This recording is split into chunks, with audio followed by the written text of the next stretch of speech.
Hello friends. आप अगर UPSC prepare कर रहे हैं तो उसके लिए एक सबसे इम्पोर्टेंट बुक आपके पास होना चाहिए। उसके बारे में हमें डिस्कशन अभी करने वाला हूँ। उसका मेन पर्पस ये है, एक प्रीवियस ईयर क्वेश्चन पेपर का एक क्वेश्चन बैंक है। तो हम पहले से हम कोई भी कॉलेज में या स्कूल में पढ़ते हैं तो क्वेश्चन बैंक बहुत इंपॉर्टेंट रहता है। तो वो रिवाइज करने से हमेशा क्वेश्चन रिपीटेटिव रहते हैं। ठीक है, थोड़ा बहुत इधर उधर चेंज करते हैं। यूपीएससी भी मतलब ऐसा कुछ नहीं है हमेशा they want repeat any question, they usually repeat questions actually.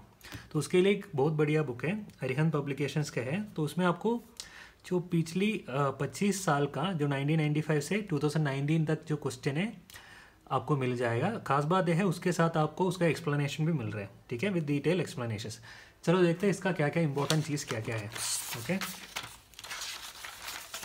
और इसमें एक बहुत बढ़िया बात है, चैप्टर वाइज सोल्व क्वेश्चंस भी इन लोगों इसमें दिया हुआ है।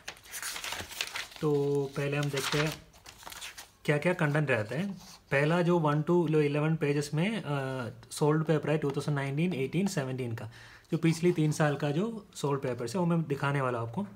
और कंटेंट क्या क्या रहते हैं देखो, एंशियंट हिस्ट्री मतलब चैप्टर वाइज, मतलब सब्जेक्ट वाइज एंशियंट हिस्ट्री का है, मिडिवल हिस्ट्री का पूरा क्वेश्चन है, मॉडर्न हिस्ट्री मतलब आफ्टर 2016 से लेके 95 तक, आर्ट एंड कल्चर का है, world geography, Indian geography, environment and ecology, Indian polity and governance, Indian economy, और जनरल साइंस में जो क्वेश्चन आ गया है मतलब आप देख सकते हैं physics, chemistry, biology, science and technology से कौन सा क्वेश्चन आ चुका है, और जनरल नॉलेज का क्वेश्चन का डिटेल्स भी यहाँ पे दिया है।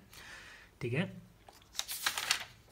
और इसमें एक स्ट्रैटेजी भी उन लोगों ने दिया है, मतलब हर सब्जेक्ट आपको कैसे पढ़ना है। तो इसका मतलब पूरा का पूरा बुक हर चीज़ का पढ़ना नहीं चाहिए, बट जो जो आते हैं क्वेश्चन रिपीटेटिवली वो पढ़ना चाहिए। ठीक है, उसके बारे में एक स्ट्रैटेजी इसमें दिया है, काफ़ी यूज़फुल है, आप एक बार पढ़ के देख सकते हो। ठीक है, और सबसे इंपॉर्टेंट बात है ट्रेंड एनालिसिस दिया है एक्चुअली। तो ट्रेंड एनालिसिस क्या होता है, हर एक साल में मतलब अभी पिछली 3 साल का दिया है। तो इंडस वैली सिविलाइजेशन से 2 क्वेश्चन आ चुका है। ठीक है, तो एक इंपॉर्टेंट है, 2018 में नहीं पूछा, 17 और 9 में भी मतलब 19 में भी पूछा है एक्चुअली। दूसरा देखो, जो जैनिज्म बुद्धिज्म से लेके हर साल को एक क्वेश्चन आते आते, 2 क्वेश्चन पिछले साल था, 2019 में एक था, 17 में भी एक था, 2018 में 2 क्वेश्चन पूछा था। तो आपको इसमें पता चल जाएगा ये सब्जेक्ट ये तो आपको छोड़ना ही नहीं है। तो ये ट्रेंड एनालिसिस काफ़ी यूज़फुल रहेगा। तो इस बुक का एक खास बात मैंने इसमें देखा था एक्चुअली। ठीक है, अभी मैंने आपको इसका जो इम्पोर्टेंट चीज़ें हैं तो क्या क्या है इसमें देखते हैं, कैसे इन लोगों ने प्रेजेंटेशन दिया है। पहले वो 2019 का पूरा सोल्व क्वेश्चन दिया है। ठीक है, तो उसमें क्या होता है, जो पहला जो यूपीएससी का क्वेश्चन है वो अभी इधर देते हैं, उसके बाद ऑप्शंस भी आपको मिलेगा, उसके बाद आपको जो आंसर क्या है वो भी मिलता है। इसमें जो आंसर है डी है, मतलब 1, 2 and 3 is right for this particular statement. Okay, तो क्यों स्टेटमेंट सही है और क्यों बाकी स्टेटमेंट सही नहीं है वो इम्पोर्टेंट है। एक तो हमें पता चल जाएगा कौन सा स्टेटमेंट सही है, बट हमें ये भी पता होना चाहिए कौन सा स्टेटस क्यों सही नहीं है एंड वाई। तो उसका पूरा डिटेल्स इधर एक्सप्लेनेशन मिलते हैं। तो आपके लिए पढ़ाई करने के लिए काफ़ी मतलब ईजी हो जाएगा। देखो पूरा 100 क्वेश्चन सोल्व करके इसमें दिया है। तो अभी मैं बताने वाला हूँ सब्जेक्ट वाइज, उन लोगों ने बोला ना कैसे करके रखा है एक्चुअली। ठीक है, सपोज एक सब्जेक्ट ले लेते हैं या एंशियंट हिस्ट्री का 1995 से लेकर, तो 95 में जितना क्वेश्चन पूछा है उसका एक्सप्लेनेशन भी इधर दिया हुआ है। ठीक है, फिर 96, फिर 99, 97, तो ऐसे करके कुछ इंडिया का मैप्स, छोटे मोटे मतलब कॉलम टेबल्स वगैरह, थोड़ा आपका अंडरस्टैंडिंग बढ़ाने के लिए दिया है एक्चुअली। तो ये काफ़ी अच्छा इन्वेस्टमेंट है, क्योंकि आप कोई भी सब्जेक्ट पढ़ रहे हैं उसके बाद एक बार इससे कंपेयर करना चाहिए यूपीएससी के थ्रू कोई क्वेश्चन पूछता है कि नहीं पूछता है। मतलब ऐसा नहीं पूछना डायरेक्ट क्वेश्चन, बट उसी एरिया से वो क्वेश्चन आ रहा है कि नहीं आ रहा है। ठीक है, वो एक एम्परर हर्षा के बारे में हमें पढ़ना है एक्चुअली, तो हमें पता चल जाएगा यार क्वेश्चन आते हैं तो it is important for us to study. और मैं बताने वाला हूँ, उससे पहले एक इम्पोर्टेंट चीज़ भी मैं आपको बताना चाह रहा हूँ। तो अभी एक जो कोविड सिचुएशन चल रहा है, तो इसकी वजह से हम दिल्ली में जाके कोचिंग करना थोड़ा मुश्किल हो चुका है, क्योंकि वो जो सोशल डिस्टेंसिंग एंड ऑल दो स्टफ की वजह से हम वहाँ पे जाना थोड़ा मुश्किल है। तो अभी अन्ना अकेडमी ने एक अच्छा नया बैच लेके आ रहा है, मतलब स्टार्ट 18 मई को शुरू हो रहा है एक्चुअली। तो उस क्लास का क्या क्या खास बात है मैं एक बार आपको बताता हूँ, क्योंकि अभी अगर लास्ट ईयर का आप कंपेयर कर लो, अभी का टाइम है सब कोचिंग के लिए ज्वाइन करने के लिए टाइम है दिस टाइम। ओके, तो अभी इसके वजह से आप ज्वाइन नहीं कर पा रहे, इसका मतलब आपका लाइक प्रिपरेशन रुकना नहीं चाहिए। ठीक है, इस 18 मई वाला कोर्स का जो खास बात है, एक बाइलिंगुअल में है, जनरल स्टडीज़ का फुल कोर्स आपको मिल जाएगा, और हिंदी लैंग्वेज में भी कोर्स अवेलेबल है, क्योंकि आप कोई भी पॉपुलर मतलब अगर ओल्ड राजेंद्र नगर, करोल बाग वगैरह दिल्ली में जाओ, आपको हिंदी में कोचिंग मिलना थोड़ा मुश्किल है, क्योंकि बड़े इंस्टीट्यूट में लाइक वाजराम में हिंदी में नहीं है, तो ऐसे ऐसे इंस्टीट्यूट में आपको पॉपुलर इंस्टीट्यूट में मिलना मुश्किल रहते हैं। ठीक है, तो लोग हिंदी में भी दे रहे हैं और इंग्लिश का भी फुल कोर्स रहता है। अगर सिर्फ इंग्लिश आप जानते हैं, साउथ से है, तो आपको पूरा इंग्लिश में मिलने वाला भी है। मतलब ये पूरा स्टूडेंट का जो मन उसको पता है एक्चुअली, तो माइंड पता करके इन लोगों ने बताया। क्योंकि दिल्ली में आने के टाइम क्या होता है, मैक्सिमम क्लासेस हिंदी और इंग्लिश में चलते रहते, तो साउथ वाला स्टूडेंट्स को कभी थोड़ा दिक्कत आते हैं। ठीक है, और चलो अभी जो सेकंड चीज़ है, आपको क्या क्या मिल रहा है इस कोर्स में। आपको प्रीलिम्स कम मेंस का पूरा कवर होता है, तो ये सब्जेक्ट कवर होते हैं। आप वीडियो को पॉज करके देख सकते हैं आपको क्या क्या सब्जेक्ट मिल रहे हैं, और मेंस का भी आपको मिल रहा है। मेंस का आपका सबसे खास बात यह है, आपको एसए राइटिंग स्ट्रैटेजी, क्योंकि एसए का कोर्स कोई करता ही नहीं है, वो अलग से आपको लेना पड़ता है। दूसरा जो ऑफलाइन मतलब क्लासरूम कोचिंग दिल्ली का मैं बात कर रहा हूँ, और एथिक्स का मिल रहा है, गवर्नेंस, शासन, जो भी है मेंस का टॉपिक वो कवर कर रहे हैं। और समरी में कि आपको कुछ 700 आवर्स का कोचिंग मिलने वाला है। डेली 1.5 to 5 आवर्स आपको क्लासेस रहते हैं, सेक्शनल क्यूसेस रहते हैं, सिलेबस 100% जो लोग कवर करते हैं, और डाउट डिस्कशन। तो आपको जितना भी डाउट है, एक डाउट सेक्शन उसके लिए रखते हैं, सबका सुनते हैं एक्चुअली।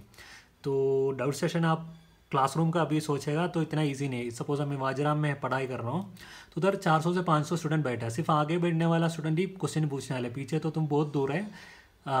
सो काफ़ी दिक्कत होता है, पर इतना क्राउड के सामने क्वेश्चन पूछना भी थोड़ा डिफिकल्ट रहता है। आप समझ रहे हैं ना, वो तो नेचुरल ह्यूमन टेंडेंसी है। बट इधर तो आप आराम से डायरेक्टली पूछ सकते हैं। और मेंटरशिप एंड गाइडेंस पे टॉप एजुकेटर्स, तो एक सबसे खास बात है, जो एजुकेटर है, टॉप एजुकेटर्स जो दिल्ली का है कोचिंग का, वही लोग अभी इसमें पढ़ा रहे हैं। तो दिल्ली आपका घर में आप बैठ के आराम से देख सकते हैं। और सबसे, क्योंकि दिल्ली का कोचिंग का बारे में बताता हूँ एक्चुअली, आपको अराउंड 4.5 लाख 4 to 4.5 लाख एक साल में खर्चा हो जाएगा कोचिंग लेने के लिए। बट यहाँ पे सिर्फ 38,000 में एक कोड है मेरा, अभिराम YT10 डाल के आप 10% ऑफ भी आपको कोर्स में मिल जाए, तो 38,000 समथिंग में आपका कोर्स हो जा रहा है। ठीक है, तो दिल्ली का आप पूछा होगा क्यों 4-4.5 लाख, तो मैं बताता हूँ। तो अब जनरल स्टडीज़ कोचिंग का फीस है 1.65 लाख और 1.6 लाख का है, और आपको ऑप्शनल है 60,000 का रहता है। तो कितने का 2,20,000 तो हो ही गया। तो अगर आपको अलग अच्छा टेस्ट सीरीज़ लेना है तो फिर उसके लिए आप पैसा दे दो 10,000 उसके ऊपर।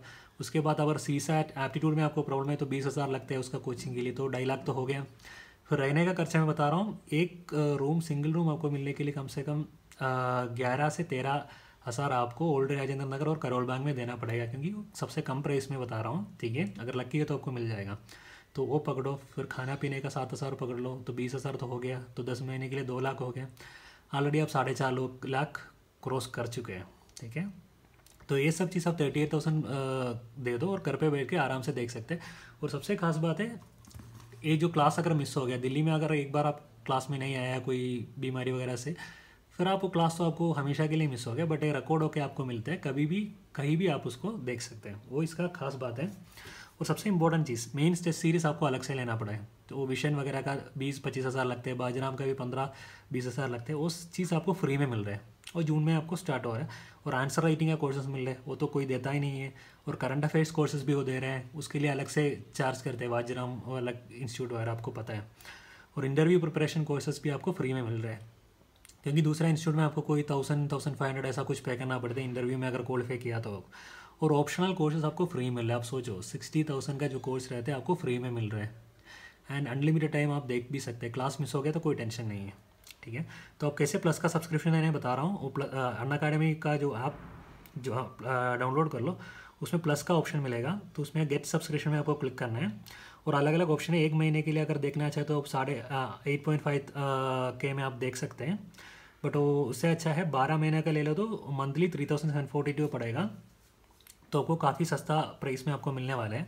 और 24 मंथ्स का है तो और सस्ता पड़ जाएगा, मतलब 2 साल। आपको पता है जो प्रिपरेशन होते हैं, 1 साल तो एग्ज़ाम प्रिपरेशन के लिए होता है, 1 साल एग्ज़ाम के लिए, तो दोनों साल आपको मिलने के लिए ये वाला 24 मंथ सब्सक्रिप्शन काफ़ी अच्छा है। ठीक है, तो आपको इसमें सेलेक्ट करना है जो भी आपको पसंद है, आप उसको सेलेक्ट कर लो। उसके बाद ये पेमेंट जो कंफर्म आता है ना, जो 44,000 बता रहा है, वहाँ पे आपने अप्लाई कोड में ये जो डिस्काउंट कोड है, मेरा जो कोड आप बता रहा हूँ अभिराम YT10 डाल देना, तो आपको 10% का डिस्काउंट मिल जाएगा। ओके, और इसका डिटेल डिस्क्रिप्शन में वीडियो का डिस्क्रिप्शन में दिया है, और इस बुक का भी लिंक है आपको परचेस करने के लिए। ओके, चलो थैंक यू। तो अभी इसमें हम ये देखने वाले हैं 2002 एंड 2004। ऐसा करके 2000 जो लेटेस्ट 2016 तक है आपको क्वेश्चन मिल जाएगा। फिर मिडिवल हिस्ट्री का भी है, तो हर सब्जेक्ट वाइज आपको इसमें सारा चीज़ मिल रहा है एक्चुअली। तो एक और बार मैं आपको बताता हूँ इसका क्यों दिस बुक इज़ इम्पॉर्टेंट। इसमें पूरा 25 साल का आपको क्वेश्चन मिल रहा है, तो हर बार आपको एक पता लगा क्वेश्चन मतलब थोड़ा बहुत मॉडिफिकेशन करके आ रहा है। तो इसमें पढ़ने से आपको 4-5 क्वेश्चन तो मिल ही जाएगा। मतलब मैं नहीं बोल रहा हूँ, सारा टॉपर भी बोल रहे हैं। अगर जैसे आप पढ़ते जाएगा आपको पता चल जाएगा क्वेश्चन रिपीट भी होता है इसमें से, ठीक है। और इसमें आपको एडवांटेज क्या है, स्ट्रैटेजी कैसा यूज़ करना है पढ़ने का, वो आपको सब्जेक्ट वाइज स्ट्रैटेजी इन लोगों ने अच्छी तरह दिया है। और इम्पोर्टेंट चीज़ है ट्रेंड एनालिसिस दिया है, ठीक है। तो आप काफ़ी सारा टेस्ट सीरीज़ करता होगा काफ़ी सारा इंस्टीट्यूशन का, उससे पहले आप एक बार ये एक्चुअल यूपीएससी का टेस्ट लिखो, फिर पता चल जाएगा आपको क्वेश्चन क्या लिखते हैं। हमेशा जो कोचिंग इंस्टीट्यूट के क्या होते हैं वो लोग कुछ भी मतलब थोड़ा टफ बना के लिखते हैं और यूपीएससी का मेंटालिटी में नहीं चलते। बट पहले यूपीएससी का क्वेश्चन तो हमें जंग के लिए उतरने से पहले मैदान पता होना चाहिए, तो हमें ये वाला देखना काफ़ी इंपॉर्टेंट रहता है, ठीक है। तो ये था इस क्लास के बारे में मेरा डिटेल से।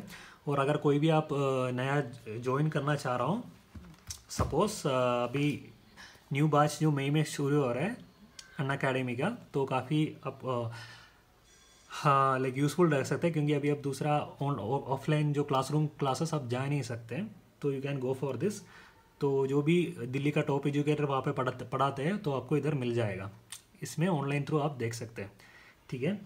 और या इसका डिटेल्स मैंने डिस्क्रिप्शन में दिया है, और मेरा कोड यूज़ करके आपको 10% डिस्काउंट भी मिल सकते हैं। Okay, thank you so much. अगर आपको ये वीडियो अच्छा लगा तो उसको लाइक कर दीजिए और चैनल को सब्सक्राइब कर दीजिए, क्योंकि हमें थोड़ा मोटिवेशन मिलते हैं। Okay, and share to your friends. मुझे पता है ये बुक काफ़ी यूजफुल उन लोगों को होने वाला है, और ये जेन्युइन पब्लिकेशंस भी है अरिहंत का। So this what make this book like very useful for your UPSC preparation. Thank you.